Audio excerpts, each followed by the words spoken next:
Assalamualaikum warahmatullahi wabarakatuh. Om Swastiastu, Shalom, Namo Buddhaya, Salam Sejahtera untuk kita semua.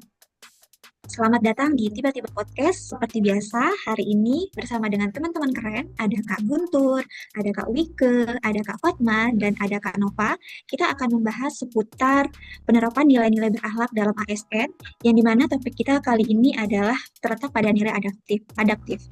Nah, seperti yang kita tahu ya, teman-teman, kita kan hidup di zaman yang serba cepat dan seringkali terjadi perubahan yang silih berganti. Nah, menurut kakak-kakak semua, saya penasaran nih terkait dengan adanya perubahan-perubahan yang ada di sektor kakak-kakak, bagaimana memandang hal itu. Mungkin yang pertama saya mulai dari Kak Wike nih, kaitannya dengan peralihan layanan elektronik. Gimana menurut Kak Wike? Kesempatannya Kak Ayu. Jadi terkait dengan beralihnya pelayanan dari yang analog ya, manual ke elektronik. Ini menurut saya cukup menarik ya, karena sebenarnya membuat pekerjaan itu jadi lebih tertata, lebih transparan, dan lebih efisien. Meskipun ya ada beberapa kendala, termasuk beban pekerjaan kita yang pertama kita harus adaptif kan, kita harus mempelajari lagi selain masih membutuhkan ketelitian juga di dalam mengerjakan hal tersebut karena kita perlu input data juga kan. Selain itu juga masih awam masyarakat mengetahui layanan elektronik tersebut, jadi kita harus menjelaskan lagi ke masyarakat. Belum lagi kendala-kendala teknis itu secara keseluruhan menurut saya cukup bagus sih. Masih banyak yang perlu dikembangkan gitu. Terima kasih. Iya, terima kasih sebelumnya Kak Wike atas pendapatnya terkait dengan bagaimana nilai adaptif ini. Berarti di sini Kak Wike terlihat sangat antusias ya Kak terhadap adanya perubahan-perubahan atau transformasi layanan. Tapi ini juga berbanding lurus dengan tantangannya yang gimana ini juga menuntut kita sebagai insan ATR BPN untuk belajar dengan lebih cepat. Seperti itu ya Kak. Nah, tadi kan seperti yang Kak Wike paparkan bahwasannya seiring dengan adanya perubahan ini tentu juga masih terdapat adanya tantangan ya Kak ya. Nah, menurut Kak Nova nih, gimana sih tantangan pegawai dalam menghadapi perubahan ini menurut Kakak?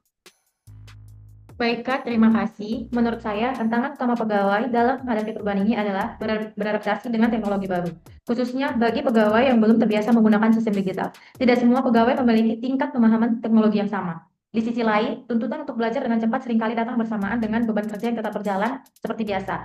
Hal ini bisa menimbulkan rasa khawatir atau takut melakukan kesalahan saat menggunakan sistem baru. Oleh karena itu, diperlukan dukungan seperti pelatihan, kerjasama antar pegawai, agar proses adaptasi dapat berjalan lebih lancar dan perubahan ini diterima dengan baik, Kak. Itu saja, Kak.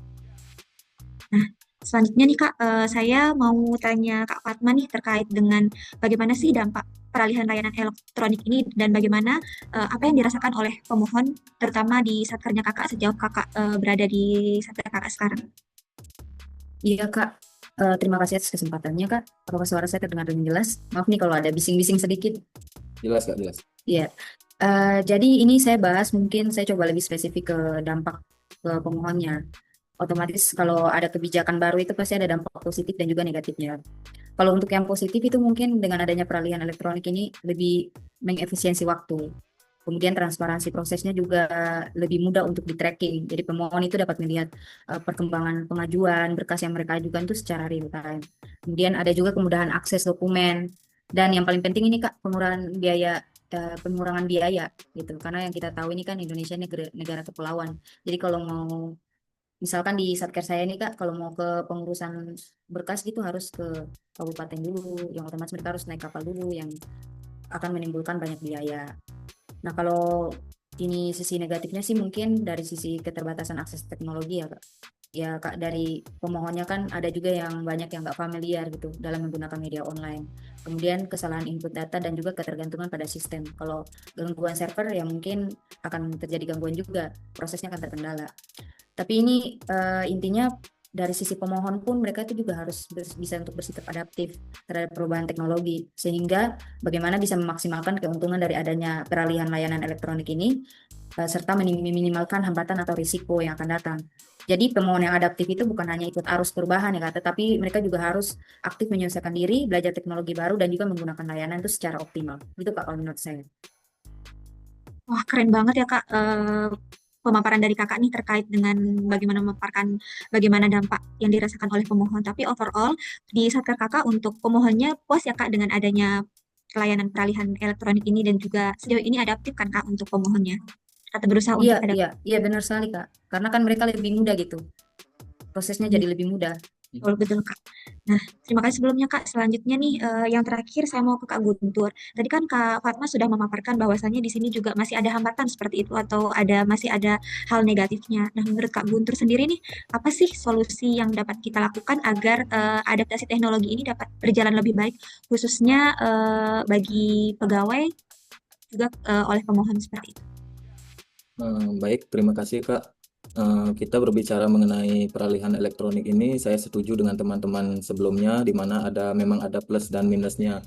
Tapi kalau menurut saya pribadi, sebenarnya ini hal yang sangat memudahkan. Ada beberapa sisi positifnya, di mana kita sebagai pemohon, semisalnya bisa tahu mengenai syarat-syarat pendaftaran tanah terlebih dahulu sebelum datang ke kantor pertanahan. Lalu kita juga dapat melakukan pendaftaran itu tanpa melakukan antri gitu, tanpa mengantri. Lalu dari sisi itu dilihat dari sisi masyarakatnya sih. Kalau dari sisi BPN-nya sendiri, kita itu bisa memfilter jumlah berkas yang masuk. Jadi jumlah berkas dalam sehari itu tidak membludak dan tidak akan membuat PDDM semakin banyak. Ketika pendaftaran itu dilakukan manual kan, kita ini sering mentolerir masyarakat yang datang terlambat, namun karena dia jauh, ya sudah kita daftarkan saja. Nah, hal-hal yang kayak gitu tuh sudah tidak bisa dilakukan kalau melalui pelayanan elektronik. Nah, untuk tantangannya sendiri sih, kalau menurut saya di BPN itu harus sering melakukan sosialisasi, entah itu melalui sosial media, Instagram atau TikTok atau YouTube. Dan untuk internalnya sendiri, kita di sini harus melakukan pelatihan. Dari pegawai-pegawainya harus dilakukan pelatihan mengenai penggunaan teknologi tersebut, Kak. Begitu, Kak. Wah, keren sekali nih pemaparannya dari Kak Guntur terkait dengan solusi agar kita bisa beradaptasi terhadap tantangan zaman. Nah, sebelumnya saya ingin mengucapkan terima kasih banyak kepada teman-teman atas pemaparannya terkait dengan topik adaptasi ini, di mana ini juga memberikan sejenis memberikan tantangan pada kita agar tetap terus belajar dan juga adaptif agar bisa mengikuti tantangan zaman seperti itu, agar dapat memberikan pelayanan yang lebih baik dan juga bermutu kepada masyarakat seperti itu. Terima kasih, sampai jumpa teman-teman di podcast selanjutnya. Terima kasih juga Kak, sampai jumpa. Sampai jumpa. Dadah.